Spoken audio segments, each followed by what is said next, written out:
Անդրանիկ Քոչարյանը կարողացավ մենակ Մելքոնյան Գագիկին բերման ենթարկել, շատ էլ ներկայացական չէր, բայց շատ կարևոր է։ Եվ հանձնաժողովում էլ պարոն փոխնախարարին ասում է. Սերժանտը պատկերացում է որպես ծնող զինված ուժերում։ Եվ որպես ծնող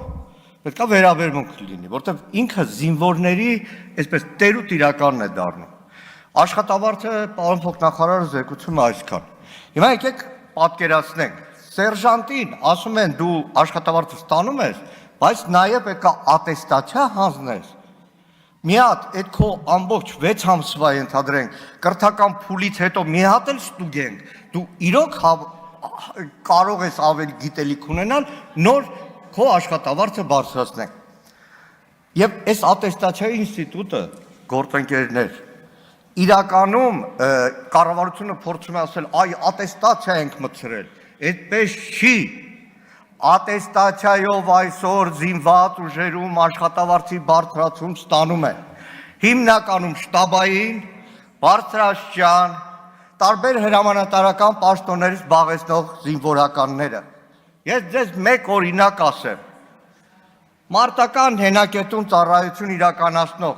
22 թվականի ռազմական գործողություններ իրականացրած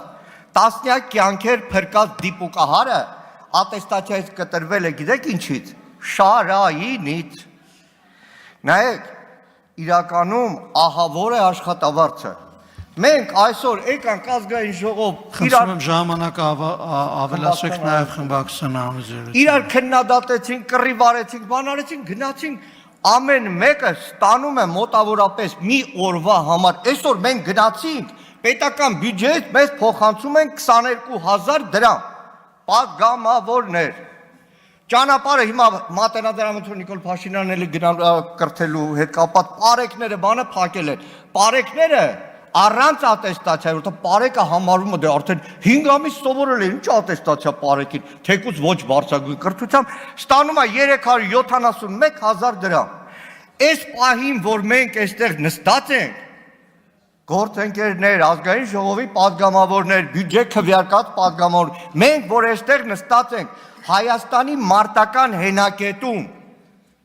Անդրևինձյանը եւ այլն, կոնկրետ տեղ կարող եմ ասել, մարտական հերթապահություն իրականացնող պայմանագրային զինծառայող գիտեք ինչքան է ստանում։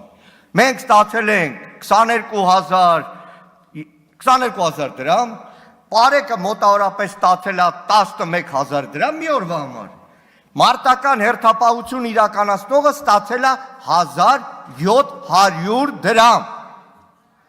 1,700 դրամ։ Սա է իրականությունը, այդ ատեստացիայով 100 քանի հազար դրամներ, չի մանրամասնում պարոն փոխնախարարը, 1000-ից ավել սերժանտ է պետք լինելու զինված ուժերում, ամենաստորին մակարդակում, որը առնվազն 10 զինվորի տերուտ իրականն է լինելու,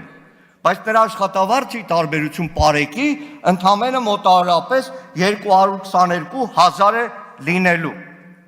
Սա է իրավիճակը եւ երբ որ այս հարցերը բարձրաձայնում ենք իրականում պարոն փոխնախարար Անդրանիկ Քոչարյան,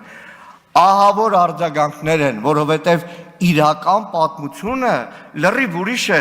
Մարտական հերթապահություն իրականացնողը չի կարողանում այդքան ժամանակ ունենա ֆիզոյի, շարայինի սրա, որպեսզի ատեստացիա անցնի։ Այսքանը, շնորհակալ եմ։